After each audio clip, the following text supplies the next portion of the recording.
The punishment did not fit the crime, and now a child is missing.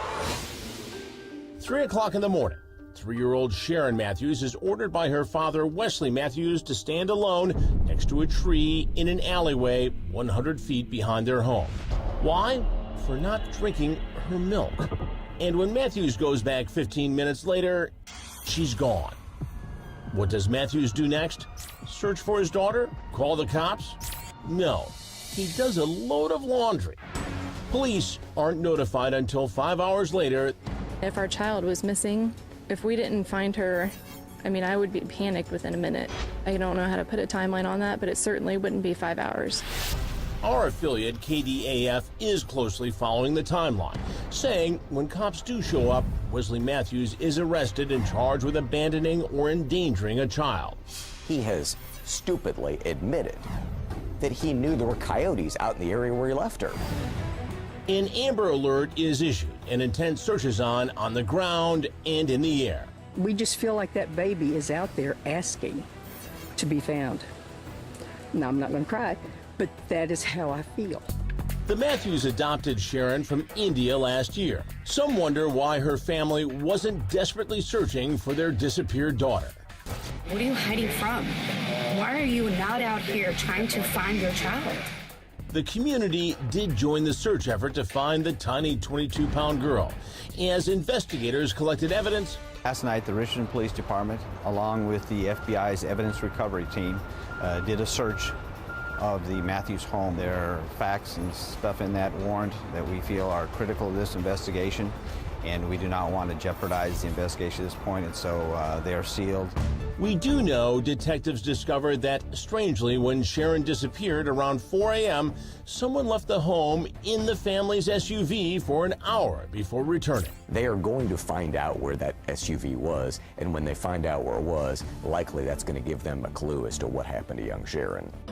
Mathews, who could face up to 20 years in prison, soon returned home. He has since bonded out, and so he is no longer in our custody. There have been some conditions placed on his bond. One of those is that he surrender a passport and that he wear an ankle monitor. But what about Sherin's mom, Sini? She claims she was sleeping when her daughter vanished. She was cooperating with police, but then stopped. The mere fact that Wesley may be accused of a crime is not indicative of Miss Mathews. She does not know the whereabouts, and all she wants is for her daughter to be returned. Child Protective Services has since taken their 4-year-old biological child out of the home. The best thing the public can do right now is don't speculate on what may or may not have been done. Give us some time. But that's hard for many, when every minute is critical in the search for young Sherin Mathews.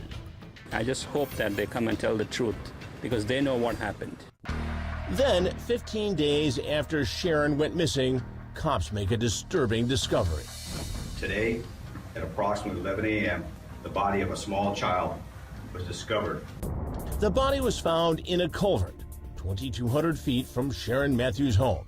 The ME's office will need to respond, take custody of the body, try to make a positive identification, as well as trying to determine an exact cause of death. Then, 2 days later, cops reveal the body found is definitely Sherin Mathews.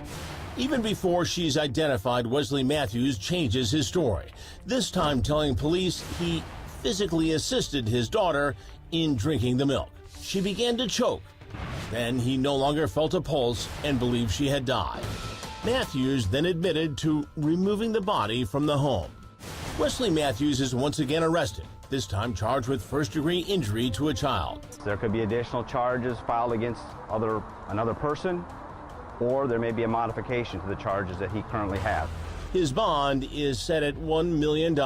If convicted, he faces a maximum sentence of life in prison. And now the community is left only to mourn the life of sweet Sherin Mathews. I'm Chris Hansen. If you like this story, make sure you tune in every day to Crime Watch Daily. You can find where the show airs in your city at crimewatchdaily.com.